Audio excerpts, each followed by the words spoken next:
নমস্কার বন্ধুরা, welcome back to Sahil update. তো আজকে আমি তোমাদের সামনে যে আপডেটটা নিয়ে আসবো সেটা হচ্ছে মাধ্যমিক তো দিয়ে দিলে এবং 1 মাস কেটেও গেল, কিন্তু এরপরে তোমাদের সামনে একটা বিশাল বড় লক্ষ্য, যেটা হচ্ছে তোমাদের রেজাল্ট কবে বেরোবে।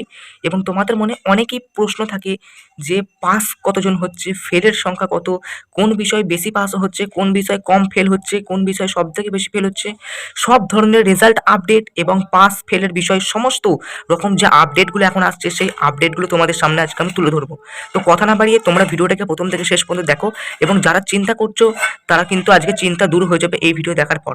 তো তোমাদের মতো অনেকেই পাবলিক আছে যারা চাইছো যে রেজাল্ট যেন না বেরোক, রেজাল্ট যেন একটু দেরিতে বেরোয়, এরকম অনেকের চিন্তা ভাবনা আছে। আবার অনেকজন যারা ভালো পরীক্ষা দিয়েছে তাদের মনে একটা উৎসুক যে রেজাল্ট কবে বেরোবে, রেজাল্ট কবে বেরোবে, কারণ তারা ভালো পরীক্ষা দিয়েছে।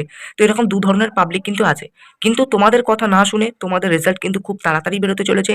যেটা হচ্ছে আমি এখন বলছি, তোমরা ভালো করে মন দিয়ে শুনে নাও।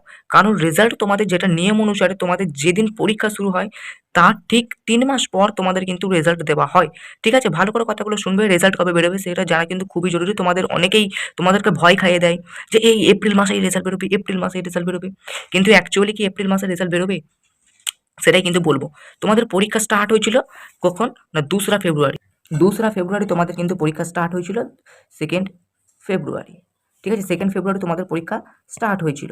তো 2nd ফেব্রুয়ারি থেকে যদি আমি ৩ মাস যদি আমি করি, তাহলে মোট আমার কাছে কদিন সময় যাচ্ছে? পুরো 2রা, 2nd মে, 2nd মে। তার মানে আমার রেজাল্ট বেরোনোর দরকার হচ্ছে 2nd মেতে।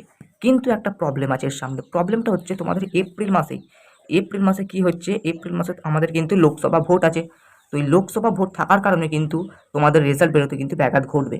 তোমাদের 2nd মেটা তোমাদের 10ই মে, 14ই মে চলে যেতে পারে। তো আমি যেটা বলছি ভালো করে শুনবে। তোমাদের এপ্রিলের কিন্তু কোনো রকম রেজাল্ট বেরোনোর কোনো রকম সম্ভাবনা নেই। এপ্রিল মাসে রেজাল্ট বেরোবে না, এপ্রিল মাসে রেজাল্ট বেরোবে না, একদম মাথা থেকে সরিয়ে দাও। এপ্রিল মাসের রেজাল্ট বেরোবে না। মে মাসের প্রথম ২ সপ্তাহ, ১ নম্বর ও ২ নম্বর যে উইকটা থাকবে, ওই দুটো উইকের মধ্যে, মানে প্রথম ১৫ দিনের মধ্যে তোমাদের কিন্তু রেজাল্ট বেরিয়ে যাবে মে মাসের। ঠিক আছে, তো মে মাসের প্রথম ১৫ দিনের মধ্যে কিন্তু তোমাদের মাধ্যমিকের রেজাল্ট বেরিয়ে যাবে। এটা হচ্ছে মেন ব্যাপার। ঠিক আছে, তো তোমরা এখন জমিয়ে আড্ডা মারো, কারণ এই ২ মাস আর ফিরে আসবে না। এবার হচ্ছে পাস। স্যার পাস কতজন করছে? দেখো, সামনেই আছে ভোট। ভোটের কারণে কিন্তু অধিকাংশ ছাত্রদেরকে পাস করিয়ে দেওয়া যাবে। তোমরা ধরো স্কুলে প্রজেক্ট যদি তোমরা ৮ পাও, তাহলে তোমরা যদি ম্যাক্সিমাম যদি ১৭ নম্বর যদি তুলে দাও, তাহলে তোমরা কিন্তু 25 পেয়ে পাস হয়ে যাবে। এবার তোমাদেরকে বলে দিই, মাধ্যমিকে কিন্তু পাস নম্বর হচ্ছে 25।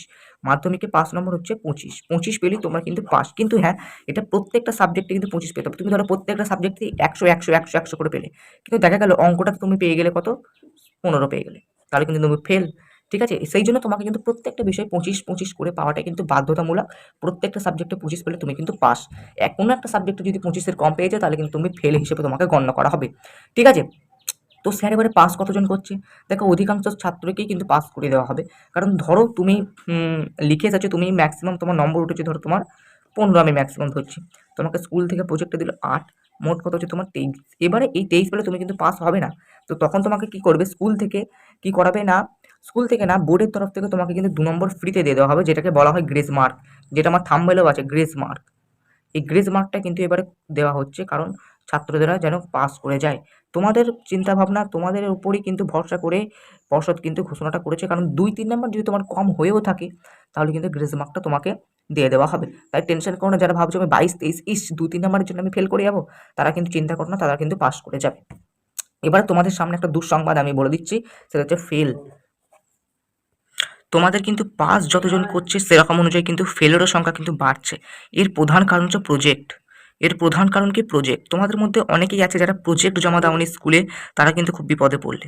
যারা প্রজেক্ট জমা দাওনি তারা কিন্তু পুরোপুরি ফেল। তোমরা যদি প্রত্যেকটা বিষয় 90-90 পাও, কিন্তু প্রজেক্ট জমা দাওনি, তাহলেও কিন্তু তুমি ফেল হয়ে যাবে। কারণ এটা কিন্তু নিয়ম পর্ষদের তরফ থেকে যে তোমাকে কিন্তু প্রজেক্টটা কিন্তু জমা দিতেই হবে, না হলে কিন্তু তুমি ফেল। তার মানে তোমার কিন্তু প্রথম যে কাজটা হওয়া উচিত ছিল সেটা হচ্ছে তোমার প্রজেক্ট জমা দেওয়া। যারা প্রজেক্ট জমা দেওনি তারা কিন্তু একদমই ফেল। ঠিক আছে, তাদেরকে টেনশন, অনেকেই ভাবছো যে দাদা তুমি টেনশন কেন দিচ্ছ? টেনশন দেওয়ার কিছু নেই। একদম যেটা সর্বদা, যেটা সদা সত্য কথা, সেটা আমি এখানে বলছি। তার জন্য যদি তোমার টেনশন লাগে তো লাগুক, কিন্তু কিচ্ছু করার নেই। তোমরা কিন্তু ফেল হিসেবে গণ্য করা হলো যারা প্রজেক্ট জমা দাওনি। ঠিক আছে? আর যারা প্রজেক্ট জমা দিয়েছে তারা বেশিরভাগ জনাই কিন্তু পাস করে যাবে, সেটাই হচ্ছে নিয়ম। তো আজকের এই যে রেজাল্ট কবে বেরোবে? তো মে মাসের ১ম ২ সপ্তাহের মধ্যে রেজাল্ট বেরিয়ে যাবে। পাসের ব্যাপারটা বলে দিলাম যে প্রত্যেকটা বিষয় কিন্তু ভালো পাসিং মার্ক হচ্ছে, বিশেষ করে ইংরেজি এবং ভূগোল। এই দুটো বিষয় কিন্তু প্রচুর মানে ফেল বলতে গেলে নেই বলতে গেলে। আর যেটাতে ফেলের সংখ্যা বেশি সেটা হচ্ছে ইতিহাস এবং অঙ্ক। এই দুটো বিষয় কিন্তু ফেলের মার্কস কিন্তু খুবই বেশি। ঠিক আছে? তাও কিন্তু গ্রেস মার্ক দিয়ে কিন্তু তোমাদেরকে তুলে দেওয়া হবে। তো গ্রেস মার্কটা কত? সেটা হচ্ছে ২ বা ৩ নাম্বার। তুমি যদি মনে করো যে তুমি টোটাল মিলিয়ে তুমি হয়তো লিখে এলে ১০ নাম্বার, তোমাকে স্কুল থেকে দিল ৭ প্রজেক্টে। ৮ নম্বর তোমার জন্য কিন্তু ফেল হয়ে গেলে। তাহলে তুমি কিন্তু গ্রেস মার্ক তুমি কিন্তু পাবে না এক্ষেত্রে। ৮ নম্বর কিন্তু তোমাকে গ্রেস মার্ক দিয়ে দেওয়া হবে না। ঠিক আছে? তার জন্য তুমি যদি ২, ৩ বা ৪ নম্বরও যদি তুমি কম থাকো তাহলে কিন্তু তোমাকে গ্রেস মার্কটা দিয়ে কিন্তু তোমাকে পাস করিয়ে দেওয়া হবে। ঠিক আছে? তো এই হলো আপডেট।